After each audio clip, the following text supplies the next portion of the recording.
Buen día a todos, comenzando este programa Pensamiento Crítico a través de www.radiodebase.com y a través de las redes de Base y de la red Surcos a 142 radios de todo el país. También estamos en duplex con FM Oriente 92.3 de la ciudad de Ituzaingó.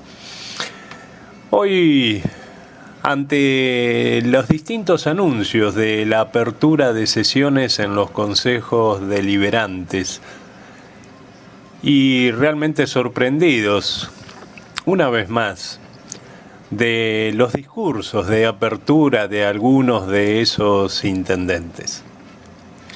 El intendente de Ituzaingó abrió el 21º periodo de sesiones, 21 años al frente del Poder Ejecutivo, abriendo las sesiones del Consejo Deliberante.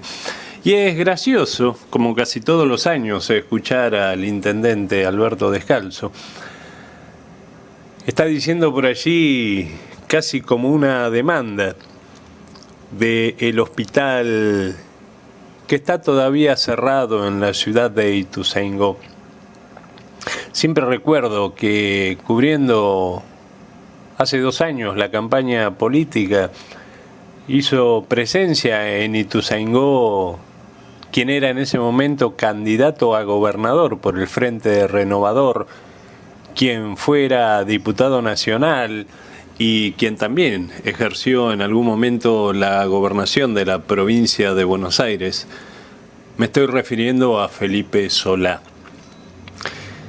Y hablando en off con Felipe Solá, mientras hubo un alto en esa caminata de campaña que él estaba haciendo, alguien le preguntó qué había pasado con aquella piedra fundacional que se había colocado en un acto que se había realizado en Ituzaingó para la concreción de un hospital tan necesario para el distrito, para la ciudad. Riéndose socarronamente, dijo de que había entregado en ese momento 2 millones de pesos, que era equivalente a 2 millones de dólares al señor intendente, y que bueno, se estaba preguntando todavía a dónde había ido ese dinero, que el hospital no se había iniciado. Y digo que es gracioso escucharlo al intendente porque en 22 años de gestión, porque Ituzaingó desde el año 1995 es municipio y desde ese mismo año Alberto Descalzo es el intendente. No hubo otro. 22 años de gestión y no tenemos un hospital.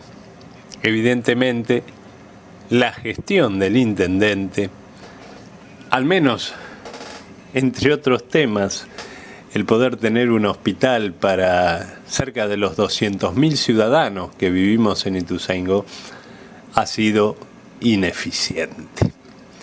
Pero bueno, estas son cosas que tenemos que escuchar en las aperturas de sesiones de los cuerpos deliberativos, que por cierto también dejan mucho que desear, porque la conformación de esos cuerpos legislativos en Ituzaingó nos pasa. Son 20 concejales, de los cuales, digamos que de forma pura, pertenecen al oficialismo 6 de ellos, con 2 aliados del Nuevo Encuentro, Daniel Larrache y la señora Repeto, que obviamente vota con el oficialismo. Son 8.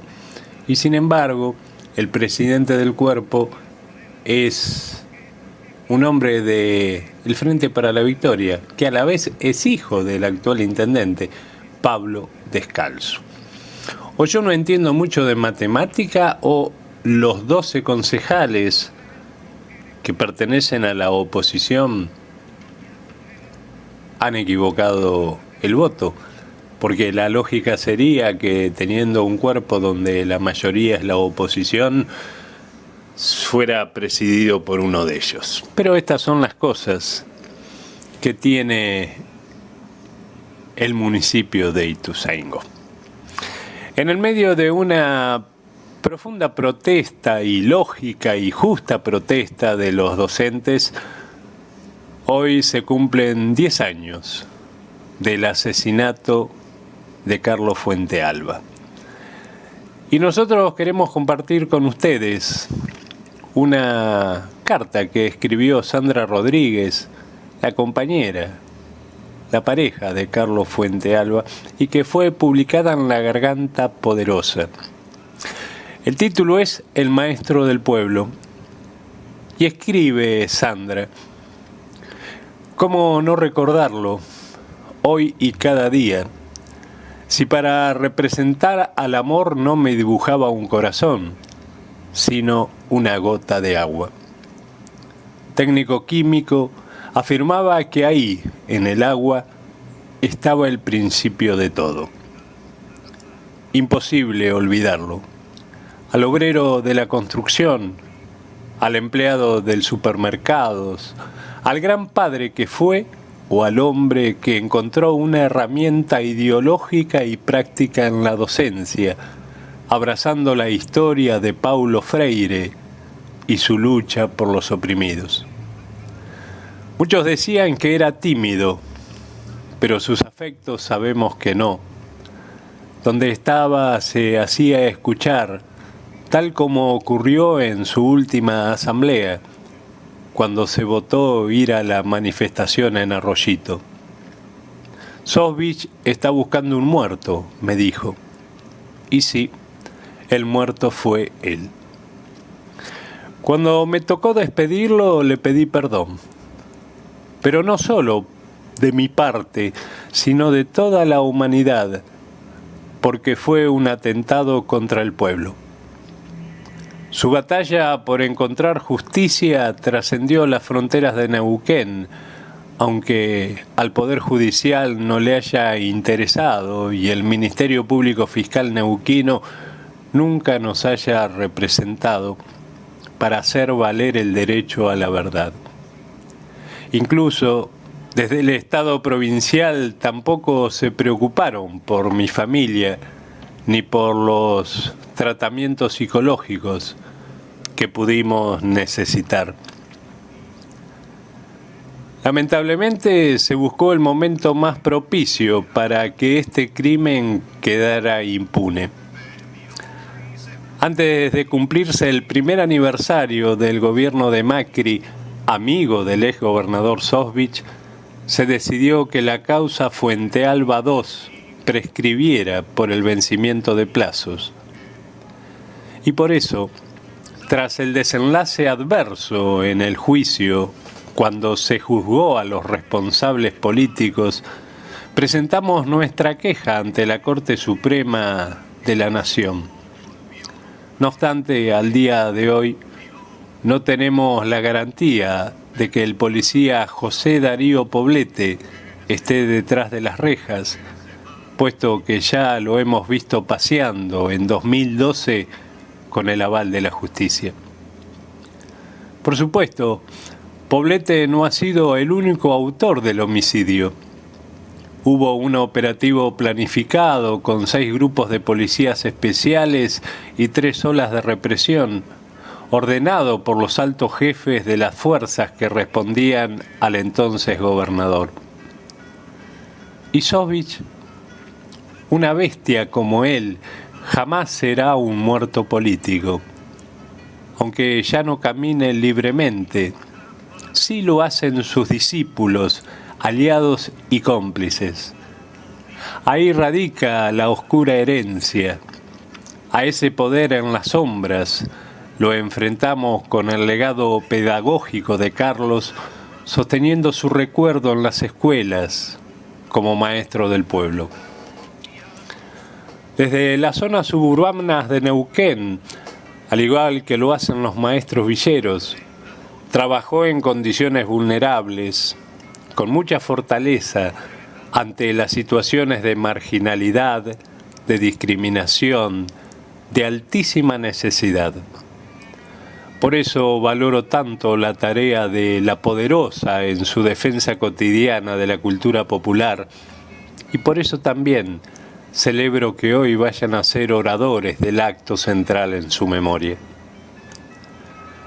A 10 años de su fusilamiento, seguimos batallando por los derechos que consecutivamente, durante todos los gobiernos liberales, nos quisieron arrebatar.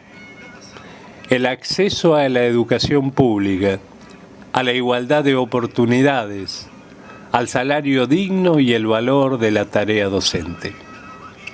O sea, por lo mismo que lucharon Estela Maldonado, Isauro Arancibia y Carlos Fuentealba.